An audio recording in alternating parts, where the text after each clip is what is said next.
All right, so No. let's get back to social media. We have a couple more topics. We'll go quickly through this. We talked about our top 5 social media apps earlier, but now we're going to implement those apps into how to best utilize your brand with social media. All three of us own our own brands, and David, myself, and Kadie actually all have multiple brands as well between podcasting and music and production and content creation. So we all have experience in trying to get our brand out there with social media. What is y'all's best way, most successful way that you've seen so far in getting your brand out there? Are there social medias that you lean on more, and are there others that you just stay away from completely? Kadie? Okay. So Facebook. I will say I fucking love Facebook because making events, inviting people, it's such an awesome way to get people out to shows and like to remind them, bug the shit out of them, that kind of stuff, and to stay updated on that kind of thing. And like you said earlier, Dave, the boosting it definitely shit works. I've seen it work. I love Facebook for that. I Like love I the think it is event working. idea. I love the idea of events. What I don't like about the event concept on Facebook is the fact that they limit you so much with it, right? So like if you have thousands of friends, like all of us do, I'm sure, and you have an event that you want people to go to, whether it's a virtual event or an in-person event, they only give you 500 invites for the entirety of that event. So like what do you mean? Like, if I've got 5,000 people, I want them all to know about my event. So why can't Yeah. I invite 500 a day or 200 a day or whatever? Why are you limiting me to only 10% of my followership? Yeah. You can the only thing you can do is post it besides that. Right, exactly. But see, then they're asking you to pay attention to your own fans and be like, okay, this person may be a bot. This person, I know for a fact, will post it on their profile. All right, let's focus more towards this person, not so much on Aunt Edna. Mhm. And that's, I mean, basically, that's what you have to really be paying attention to if you're so Also, limited in that. like on Facebook, I said, I stalk a lot of people. I got friends that I ain't seen Oh, since I you're was the like in stalker. Oh kindergarten. man, I totally misinterpreted that. Okay, guys. Yeah, It yeah, happens. It yeah. happens. It's fine. Hey, But I was called a I creep don't recently. I had no idea either. I mean, to be honest. see, but like there's these motherfuckers like I don't want to see you. Mhm. Like don't no. I don't want to see you.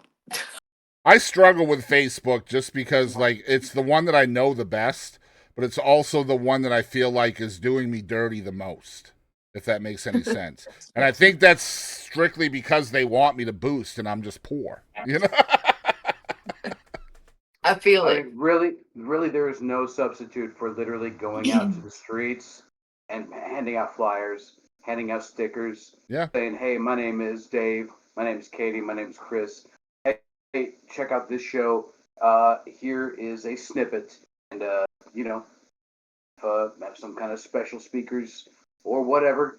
But really, the human connection, people feel that, man, a Yep. lot Yeah. more than the impersonality of, oh, this person I kind of know invited me to some Hmm. place that's like 50 miles away. And that's why Like if you're merch is actually saying, important too yeah, for all of our brands, merch having is merch. important. Because if somebody's wearing your shirt to Walmart and it's an interesting shirt, people are going to ask questions about it. You know, I've got people out there wearing a shirt that says, "Who the fuck is Boston Chris" on it. So, like, Mhm. that's going to start a conversation. I know it will. You know what I mean? Another great advertisement is being passionate about whatever it is that you're trying to selling. Absolutely. Because there are so many people they're just like, hey, check out my band, hey, check out my brand. It's like, no, dude, check out we are doing major shit. Like, get people excited, because if you Yep. go into it half-hearted, what do you think they're gonna be like? The biggest compliment I ever get from somebody when it in regards to my brand, and this might sound weird to y'all, but I think both of y'all will get it, is I'm tired of seeing your stuff. I'm tired of seeing your stuff. I take that as such a big compliment because that means they're seeing my stuff. And they're seeing it Yeah. a lot, which means I am busting my ass. So if Fuck somebody yeah. is seeing my stuff a lot, then hopefully somebody else is seeing it a little. You know what I'm saying? Yep. Dude, so many people shit on Creed, but here's the one great thing Creed created for the rest of us. Action breeds followers, and you believed Scott Stapp when he was saying that bullshit that he was saying on stage. So if you believe what they're selling you, you got them hooked. Snake oil salesman, you. Yep, it's Okay, true. listen. I can get behind Creed. I can't get behind Scott. Love me some Alter Bridge. That is one of my effing favorites. Just Creed with Miles Kennedy. Anyway, continue. You don't like I Scott won't. Stapp? No. Girl, take me Oh my higher. God, Scott, you're on the show. Fuck that. Dude, I just found out there is a term. There is actually a term for that style of singing. It's called yardling. Yep. Yardling. Kadie, what are you I've been gonna do saying when I have him yardling on ever my since. show, huh? What's gonna happen when I have him on the show? You're gonna be like, oh my I God. guarantee Scott Stapp will be high on angel dust and trying to steal some kid's trike. Jackson, shut the fuck up. He just texted me and said they're the reason we won the World Series.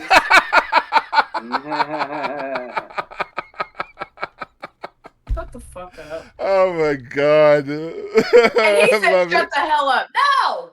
Getting back on track, one of the things I like to do with social media, like when, like David and I both have like virtual shows, right? He has a podcast, I have podcasts. One of the things I like to do with social media is I try to put out sneak peeks of what I'm doing, right? So, like, if I have an episode coming out on a Saturday, that whole week prior to that Saturday, I want that week to be like an event leading up to the event, right? I want people to kind of build excitement ready for that Saturday when the full episode comes out. So I'm utilizing the different branches of my social media to try to create that excitement. So I might throw out a sneak peek on YouTube. I'll throw one out on Shorts and TikTok, and of course. So when I say Shorts, I mean like YouTube Shorts, Reels, and TikTok. All three of those will get that content. Also, I'll throw out a video or two on Facebook as well, just trying to kind of funnel viewership into that YouTube algorithm. And then once I get people over there that didn't get there from the algorithm or from searching, then the algorithm opens it up to everything else. Because that's essentially what you want to do. Like with your show, David, you're live every single Wednesday night. And so the most important part of your show, and I'm sure you know this, is the first 3 minutes. You need as many people as possible to click into your live in those first 3 minutes because those first 3 minutes is what drives the algorithm for the rest of the show. That determines how many people YouTube is going to show your live to outside of your subscription base. So that first 3 minutes is so important. So if you can drive that train prior to going live or prior to your event even being, even if it's not a live event, then that first 3 minutes, that's where it is. And the more you open it up to more people, the more it's searchable, the more the algorithm is there. It's so important that the first couple of minutes of your content.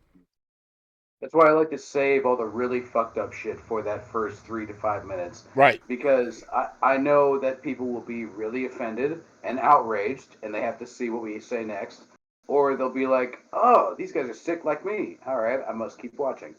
And that's essentially what you're trying to do, really, honestly. The way you said that is so good because that first 3 minutes, you're weeding out the people that you want to be there apart from the people you don't want to be there. It's very important in your branding.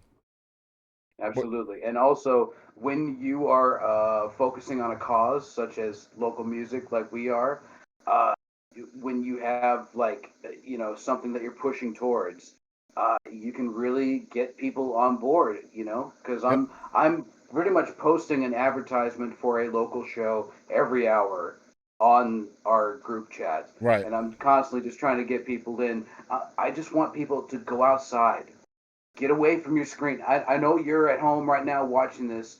But when you're done with this, you should go down to Texas Live and check out a really good concert. Right. Or you should go down to the Sip and Slurp over at the Wine Factory. Or just go outside, Go take do a walk, something. go do something, Yep. go And somewhere if you because can't, right, if you can't yeah, leave for whatever reason, if you're stuck behind a desk or whatever, and you're still watching or following along with one of our brands, we implore you to find ways to support outside of leaving or going. And those are as simple as likes, comments, shares, views, all of those things that creators out there are trying to because again, with what you're doing, David, sharing these shows, it is important that your content, even though it's somebody else's stuff that you're sharing, it's important to you and your people that there are eyeballs on that, because otherwise, what's the point?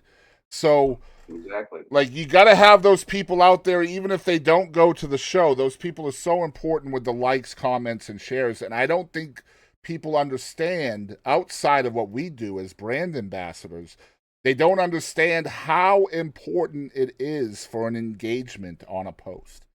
Like, just a Oh, simple absolutely. share. Like, you could have 9 friends on Facebook, and if you share something, the important part isn't the fact that those 9 people are seeing it. The important part is you've engaged with that content and Facebook knows it. And so when Yeah. Facebook sees that engagement, it creates more opportunity for other engagement. Hmm. And I know a lot of people like get discouraged. You know, they do 2 or 3 episodes of their podcast and they give up because it's too much work. Or they try to do a band for so many years and that just doesn't work. The key is keep doing it. If you really enjoy it, keep doing it. And what's really awesome is like when you keep doing it, you get better. And I think that what really challenges our show is to get guests that we've never met before, that are not even from the scene. Right. But I know that they're playing locally. And it's like, okay, what makes them tick? Maybe the way that they speak and the way that they interact. Somebody outside will be like, I've never actually picked up a guitar or drums or a keyboard, but I like these guys. And suddenly I want to do that. And that's really cool to get people to start doing shit that they wouldn't normally do or they were too afraid to do. Well, you just had me on the show, and that's essentially what happened to me. I mean, I was on your show last week, and now I'm friends with all the people that I met on your show, and like I'm part of that You scene did now. fantabulous, sir. I must say, you did a Oh, fantastic thank you, job. man. We want you to come back anytime. Let me know. I'll send you the link. Katie, same thing. We operate a very Opie and Anthony kind of environment where it's like, dude, come on the show. We have no boundaries. Surprise us. While Good we're on the deal. subject, tell us about your show. Where can people find it and all of that stuff, real quick? Blow Your Brains Out every Wednesday night, 8 to 10 p.m. Central Standard Time. It's myself, Ricky Warden, formerly from Mr. Freak and the Freak Show, and also me and my dead friends, and Ariel Laporte Sims, the singer for Against All Odds, and then myself. And we basically have a new act or a new local business or a new promotion or an author or whatever, somebody that is involved in the local scene or once was or will be again. And we're just trying to build this community of like, even though we're all different styles or we all come from different, backgrounds Mm-hmm. or, different multicultural, whatever the fucks, we are all bonded by music. And we all really, at the end of the day, we want to entertain the people. Whether we're doing it from the screen or we're doing it on stage, we're trying to entertain y'all. Anybody can go to Taco Bueno and get a taco. But when you go to the mom and pop shop, you realize that their shit is much better. Same thing with music. Mm-hmm. You can go see Imagine Dragons or fucking Charlie XCX over at fucking American Airlines. But dude, there's people in your hometown doing better music to 5 people Yep. right now. Yep. You should be checking out And that's because what I love one about day your show is the they passion, man. So much passion out of you guys over there for what you love, and it's such a cool vibe on the show as well. I hope people do check it out, and I'll put a link in the description down below for y'all's social media and stuff like that, so people can follow along. Just a kick-ass vibe over there. Last thing I'm going to say about social media before we move on, and this is something that I want not just people that are watching or consuming content to know, but also for creators to understand. Because this is not something I feel like is talked about often. And maybe even, I know Kadie knows about it because we talked about it a little bit last week. But if you have a YouTube channel, right, or any channel that has archived video on it, or podcasts, so it could be Spotify or Apple or whatever, you can loop your own stuff on a device that you're not using. Okay? So, for example, right over here to my left, I have a screen right here that's been playing the clips of this very show. Just clips that I've put out there on the YouTube channel. And I am literally looping that 24 hours a day. And so what that's doing is creating views for those videos. And the more views that video has, it drives the algorithm. It gets more people involved with the video. So I will choose a different playlist every day, and I will run that playlist all day long. And YouTube has a nice little thing where you can click loop playlist. You click that, it'll just go to the end and then start over, and then go to the end and then start over. And I'll do that every day. And so my wife is doing that on a different playlist, and my son's doing it on a different playlist. And so we have 3 or 4 different devices on the property at all times that are looping a playlist on my YouTube channel. So what is that doing? Not only is it helping with the algorithm to get more people involved with your content, but if you are monetized, you are creating revenue with your own devices without doing shit all except just looping a playlist on a device you're not using. So if you have a Chromebook or a laptop or something, a smart TV that you're just not using that day, loop your playlist. Just play it over and over again. If you're on Spotify, you know those monthly Spotify listeners that are so important to an artist. You can literally create your own Spotify listeners by simply having 3 or 4 different Spotify accounts and playing them on loop on different devices in your house. And now you've just boosted your monthly listenership by 3 or 4. And you've opened the algorithm to whatever Spotify wants people to see and hear on your Spotify. And it's all something you can do yourself.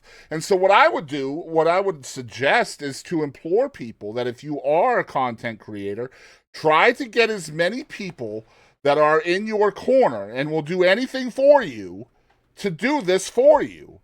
Okay, you have a PC, you have a laptop, you have something that you're not using right now. Here's a playlist. Send them a link. Say, here's the link to my playlist. Could you loop this on a device you're not using? Simple. And if they want to support you, they'll do it. And so then you're creating more traffic on your content. What do you guys think of that? Man, if I tried to get my mom to do that, I have to come over there and show her how to set it up. I feel that, yeah. But that's it. That was my first thought. Is my mom's gonna say, "Hey, I need to do that," and then I'm gonna have to go over there and do that shit.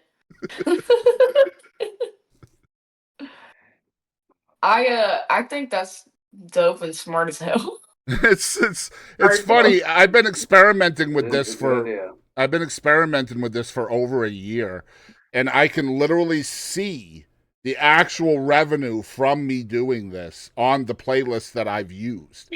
I have dozens of playlists on my channel.